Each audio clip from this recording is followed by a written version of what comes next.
نحمده ونصلي على رسوله الكريم اما بعد فاعوذ بالله من الشيطان الرجيم بسم الله الرحمن الرحيم رب اشرح لي صدري ويسر لي امري واحلل عقدة من لساني يفقهوا قولي۔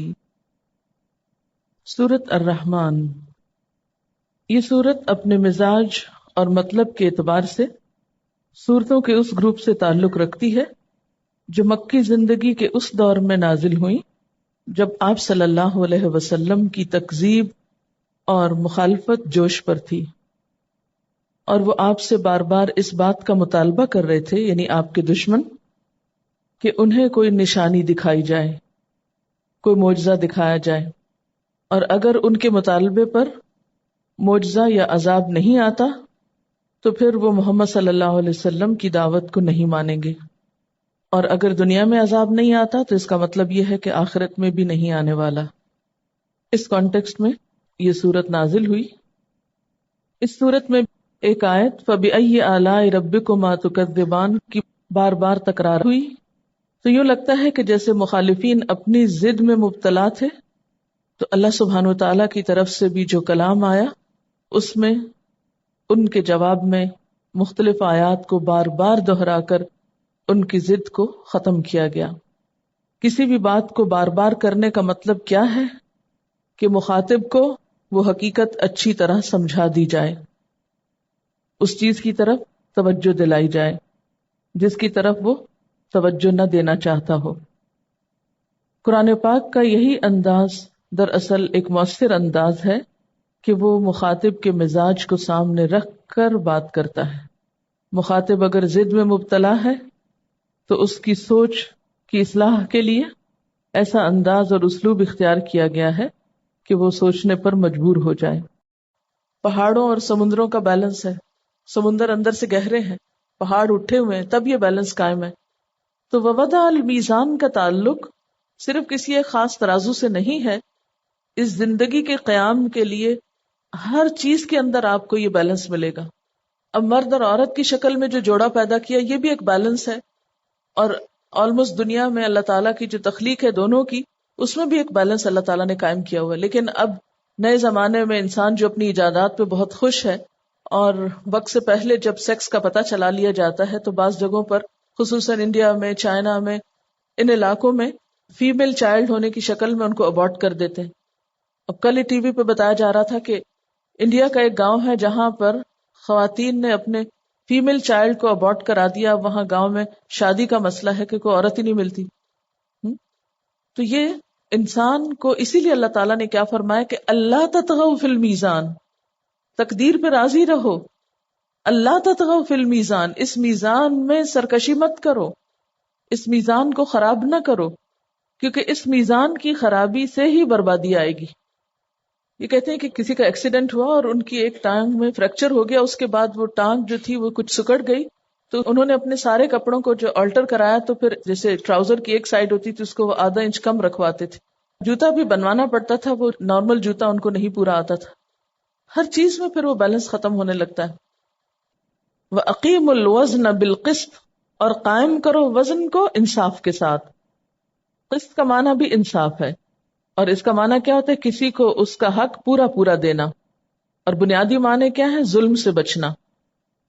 اور قسط کا تعلق ظاہری امور میں انصاف کرنے پر ہوتا ہے۔ عدل اس سے زیادہ جامع لفظ ہے جس کا تعلق ظاہر اور باطن دونوں سے ہے۔ تو قسط کا معنی یہ ہے دوسرے کو اس کا حق پورا دینا، خواہ اکٹھا دے دیا جائے یا قسطوں میں دیا جائے۔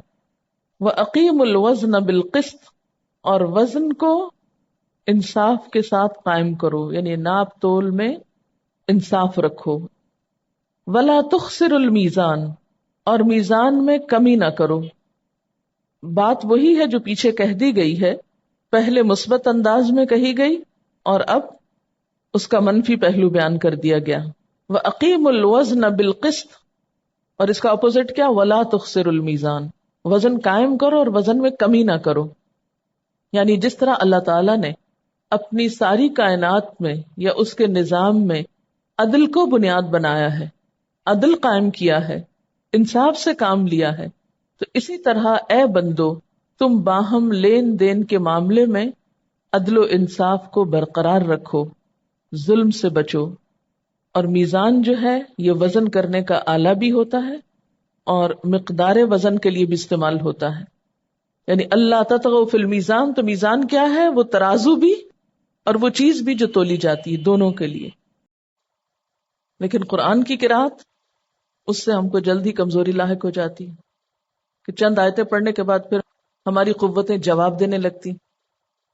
تو بات یہ ہے کہ جو اللہ کی رحمت پانا چاہتا ہے، جو واقعی اللہ کی بہترین مخلوق مقرب انسانوں میں شامل ہونا چاہتا ہے، اس کے لیے پھر کیا ضروری ہے کہ اپنی اس بہترین صلاحیت کو جو اللہ تعالی کی طرف سے عطا کردہ ہے، ایک نعمت ہے، اس کو اللہ کی اس کتاب کے لیے کھلے دل سے، دل کھول کے خرچ کرے. آپ دیکھیے کہ اپنے مطلب کے لیے ہم اس قوت کو کیسے کیسے استعمال کرتے ہیں نا، کہاں کہاں استعمال کرتے ہیں، کبھی سوچے ہم. لیکن اللہ کی کتاب کے لیے کتنی دیر تک اور کہاں کہاں اور کس کس طرح. کہتے ہیں کہ گانے کا شوق ہر ایک کو ہوتا ہے، اور جس کی آواز کچھ اچھی ہو وہ صرف اس پہ قناعت نہیں کرتا، پھولا نہیں سماتا کہ میری آواز اچھی ہے، بلکہ اس کے لیے وہ باقاعدہ ریاض کرتا ہے، پریکٹس کرتا ہے، محنت کرتا ہے. قرآن کے لیے اتنی محنت ہم میں سے کس نے کی ہے کہ ایک ایک بول کو جب تک کہ وہ مرضی کے مطابق نہ نکلے، سارے قاعدے قوانین کے مطابق نہ نکلے. ہم میں سے کتنے لوگ ہیں کہ جو اس وقت تک پڑھتے چلے جائیں جب تک کہ وہ مخصوص لے، مخصوص طریقے سے مخارج نکل نہ آئے. ہم پہلے ہی مرحلے پہ مایوس ہو کے بیٹھ جاتے ہیں، ہم نہیں کر سکتے، یہ تو ہمارے بس کی بات نہیں، یہ ہم سے نہیں ہو سکتا، یہ کوئی اور ہی کرے گا. تو باقی چیزوں کے لیے ہم آوازیں کیسے نکال لیتے ہیں؟ کسی کی نقل اتارنی ہو، کسی کا مذاق اڑانا ہو، بھیس بدلنا ہو، کسی کے ساتھ شرارت کرنی، ٹیلی فون پر یا ویسے کیسے کیسے آوازیں بدل لیتے ہیں. یعنی اپنے مفادات کے لیے، اپنے مقاصد اور اپنے مطلب کے لیے ہم اپنی آواز کو بہت اچھی طرح استعمال کر لیتے ہیں. لیکن جہاں علم القرآن کی بات ہو، اور آپ دیکھیے کہ علامہ کی نسبت اللہ تعالیٰ کی طرف، اللہ تعالیٰ نے سکھایا، ہم کتنا لینے والے، کس حد تک، کس دل سے، کس خوشی سے. ہم میں سے ہر شخص کو دوسروں کا نہیں، اپنا حساب لینے کی ضرورت ہے. ہم میں سے ہر شخص اپنے بارے میں سوچے کہ وہ کہاں کھڑا ہے. اب اس کے بعد کائنات کی مختلف نشانیوں کی طرف انسان کی توجہ مبذول کرائی جا رہی ہے کہ جس رب نے قرآن بھیجا ہے، قرآن کی تعلیم دی ہے، انسان کو پیدا کیا ہے، اس کو بولنے کی صلاحیت دی ہے، اسی رب نے سورج اور چاند پیدا کیے ہیں. الشمس والقمر بحسبان. اور صرف سورج اور چاند پیدا ہی نہیں کیے بلکہ ایک خاص حساب کے مطابق پیدا کیے. بحسبان، ہے سین بے، اس کا روٹ ہے، معنی ہے حساب، شمار. اور حسبان جو ہے بعض کے خیال میں مصدر ہے، غفران اور سبحان اور قرآن کی طرح. یعنی سورج اور چاند اللہ کی تخلیق ہیں جو اللہ کے ٹھہرائے ہوئے حساب سے اپنی اپنی منزلوں پر رواں دواں رہتے ہیں، اس سے تجاوز نہیں کرتے، حساب سے چل رہے ہیں. اور حساب سے چلنے کا مطلب یہ کہ ایک مخصوص اور مقرر رفتار کے ساتھ چل رہے ہیں، اور ان میں لمحہ بھر کی بھی تیزی یا تاخیر نہیں ہوتی. یعنی ایسا نہیں کہ اپنی مرضی سے کبھی تیز ہو جاتے ہوں اور کبھی سلو ہو جاتے ہوں اور کبھی ان کی انرجی ختم ہو جاتی ہو اور کہیں جا کے رک جاتے ہوں اور ٹھہر جاتے ہوں. نہیں، ان کی پیدائش، ان کا سائز، ان کی خاصیتیں، ان کے کام، پھر ان کا چلنا، یہ سب کچھ ایک اندازے پر ہے، ایک حساب کے ساتھ ہے. اور خصوصیت کے ساتھ ان کا ذکر پہلے اس لیے کیا گیا کہ انسان کی بہت سی عبادات کا انحصار ان کی رفتار پر ہے. مثلا سورج کی رفتار اور اس کے طلوع اور غروب اور زوال، ان سے ہماری نمازوں کے حساب وابستہ ہے. بے حسبان یعنی حساب کے ساتھ ہے، تو اس حساب سے مراد پھر ہماری عبادات کے اوقات کا حساب بھی ہو سکتا ہے. پھر اسی طرح چاند کے ساتھ ہماری کچھ اور عبادات جیسے روزہ اور حج وغیرہ کا تعلق ہے، عید کا تعلق ہے. پھر اسی طرح کچھ اور عبادات اور معاشرتی معاملات، مثلا مدت حمل، مدت رضاعت، عدت وغیرہ کا تعلق بھی چاند کے ساتھ ہے. یعنی چاند کی تاریخوں کو کنسیڈر کیا جاتا ہے تو الشمس والقمر بحسبان، سورج اور چاند حساب کے ساتھ ہیں یا اللہ تعالی کے خاص حساب پر بنے ہیں، اس کے حکم کے ساتھ مقرر رفتار سے چلتے ہیں، اور یہ اللہ تعالیٰ کی نشانیوں میں سے ایک نشانی ہے، ان میں سے کوئی بھی اپنی منمانی نہیں کرتا۔ سورۃ یاسین میں آتا ہے للشمس ينبغي لها ان تدرك القمر ولا الليل سابق النهار، نہ سورج کے بس میں ہے کہ وہ چاند کو جا پکڑے اور نہ رات دن سے آگے نکل سکتی ہے۔ وَكُلٌّ فِي فَلَكٍ يَسْبَحُونَ، اور ہر ایک اپنے اپنے مدار میں گردش کر رہا ہے۔ اور ویسے بھی اگر دیکھا جائے تو سورج اور چاند کا اپنے وقت پر طلوع اور غروب ہونا، اپنی منزلوں پر گزرنا اور پابندی کے ساتھ اپنا کام کرنا، یہ سب یہ ظاہر کرتا ہے کہ جس رب نے ان کو تخلیق کیا ہے اس کے کام کوئی کچے کام نہیں ہے، بے ربط، بے ضابطہ اور بے قاعدہ قسم کے کام نہیں ہے، اس کا حساب کتاب بہت زبردست ہے۔ ان سیاروں کا حساب تمہیں آخرت کے حساب کی طرف متوجہ کر رہا ہے کہ جیسے یہ سب حساب پر قائم ہے، اسی طرح قیامت کے دن تمہارا حساب بھی ہوگا۔ اگر یہ اپنے اس حساب پر قائم نہ رہیں، مثلا اپنی رفتار میں حساب کو قائم نہ رکھیں، تو سورج اور چاند آپس میں ٹکرا جائیں، تباہی ہو جائے۔ بالکل اسی طرح جو لوگ اپنی عملی زندگی میں اللہ کی اطاعت میں کسی حساب کتاب، کسی ضابطے قاعدے کے پابند نہیں ہوتے، وہ یہ مت بھولیں کہ قیامت کے دن ایک سخت سزا ان کے لیے منتظر ہے۔ آسمان کی نشانیوں کو دیکھنے کے بعد پھر زمین کی طرف متوجہ کیا گیا۔ والنجم والشجر یسجدان، اور ستارے اور درخت سجدہ ریز ہیں۔ نجم کا ایک معنی جو معروف ہے، مشہور ہے، وہ تو ستارہ ہے، لیکن ایک اور معنی بغیر تنے کے درخت کا بھی ہے۔ جھاڑ جھنکار یا جڑی بوٹیاں جو بغیر تنے کے پودے ہوتے ہیں وہ بھی اس معنی میں آتے ہیں۔ تو اگر اس کو شجر کے ساتھ بیلوں کے معنی میں لیا جائے تو بھی درست ہے، اور اگر اس کو شمس و قمر کے ساتھ نجم پیچھے ملا دیا جائے تو بھی درست ہے کہ آسمان پر صرف سورج اور چاند ہی نہیں بلکہ ستارے بھی ہیں، اور اسی طرح زمین پر درخت ہیں، یا پھر درختوں کے علاوہ جو بیلیں وغیرہ پھیلی ہوئی ہیں، یہ سب اللہ کے حضور سجدہ ریز ہیں۔ یسجدان، سجدہ کر رہے ہیں۔ سجدہ کس چیز کا سمبل ہے؟ اللہ تعالی کی اطاعت کا۔ اس کا ذکر سورۃ الحج میں بھی گزرا۔ الم تر ان اللہ یسجد لہ من فی السماوات ومن فی الارض والشمس والقمر والنجوم والجبال والشجر والدواب، کیا تم نے دیکھا نہیں کہ اللہ تعالیٰ کے لیے سجدہ کر رہے ہیں وہ سب جو آسمانوں اور جو زمین میں ہیں، اور سورج اور چاند اور ستارے اور پہاڑ اور درخت اور جانور، سب کے سب اللہ کے حضور سجدہ کرتے ہیں۔ تو یہاں بھی ستارے اور درخت یا بیلیں اور درخت سجدہ ریز ہیں، یعنی اللہ کی اطاعت پر لگے ہوئے ہیں۔ تو اے انسان، کیا تو اللہ کے آگے نہ جھکے گا؟ وَالسَّمَاءَ رَفَعَهَا وَوَضَعَ الْمِيزَانَ، اور آسمان کو اس نے اٹھایا، بلند کیا، وَوَضَعَ الْمِيزَانَ، اور میزان کو رکھ دیا۔ اب دیکھیے کہ رفع اور وضع دو متقابل لفظ ہیں، ایک دوسرے کے اپوزٹ۔ رفع کا معنی ہوتا ہے اونچا کرنا، اور وضع کا معنی ہوتا ہے نیچا کرنا یا پست کرنا۔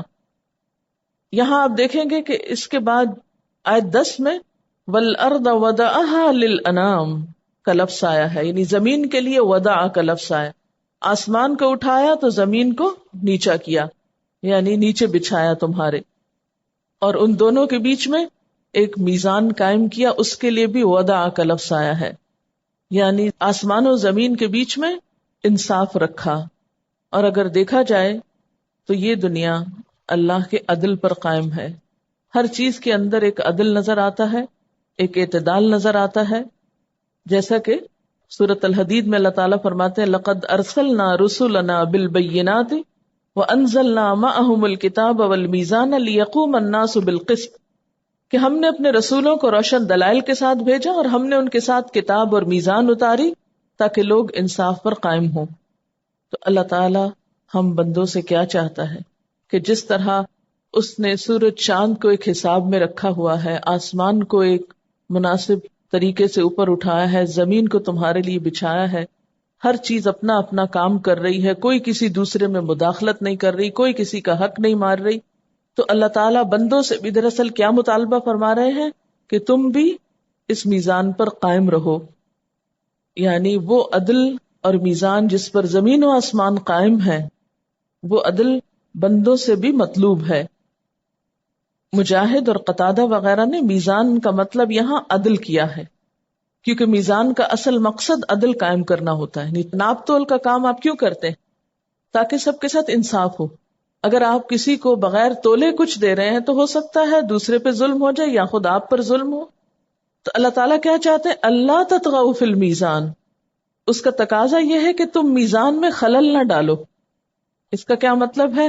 کہ عدل کی روش سے مت ہٹو. تطغوا کا لفظ جو ہے توئے غین واؤ سے ہے، اسی سے طغیانی کا لفظ ہے، سرکشی کے معنی میں، نافرمانی میں حد سے بڑھنا. تو اللہ تطغوا فی المیزان کا معنی کیا ہے؟ کہ تم میزان میں سرکشی نہ کرو، یعنی انصاف سے تجاوز نہ کرو، گویا انصاف ہی کرو. یہ جو لفظ سورۃ الرحمن میں ووضع المیزان ہے، یہ میزان ہر چیز کے اندر ہے. سب سے پہلے تو آپ اسے اپنے جسم کے اندر دیکھیں، اپنے چہرے کو ہی دیکھ لیں.